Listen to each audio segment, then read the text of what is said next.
সম্প্রতি নরওয়ে সফরে গিয়ে ভারতের প্রধানমন্ত্রী নরেন্দ্র মোদীর একটি ভিডিও সোশ্যাল মিডিয়ায় ভাইরাল হয়েছে। ভিডিওতে দেখা যায় যৌথ প্রেস মিটে একজন নরওয়ের সাংবাদিক প্রশ্ন করার চেষ্টা করেন, কিন্তু প্রধানমন্ত্রী সেই প্রশ্নের কোনো উত্তর না দিয়েই সেখান থেকে বেরিয়ে যান। Prime Minister Modi, why don't you take some questions from the freest press in the world? প্রসঙ্গত, সারা বিশ্বে প্রেস ফ্রিডম ইন্ডেক্সে নরওয়ে প্রথম স্থানে রয়েছে।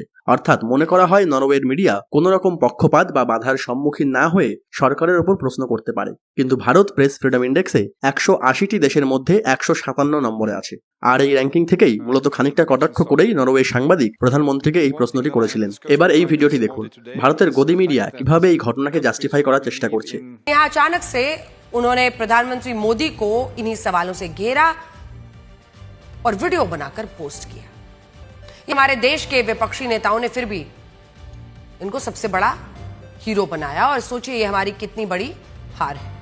যারা এই ঘটনাকে প্রধানমন্ত্রী অপমান হিসেবে দেখছেন তাদেরকে একটা ইনফরমেশন দিয়ে রাখি। ভারতের প্রধানমন্ত্রী নরেন্দ্র মোদী 2014 সাল থেকে 2026 পর্যন্ত এই 12 বছরে একটিও প্রেস কনফারেন্স করেননি।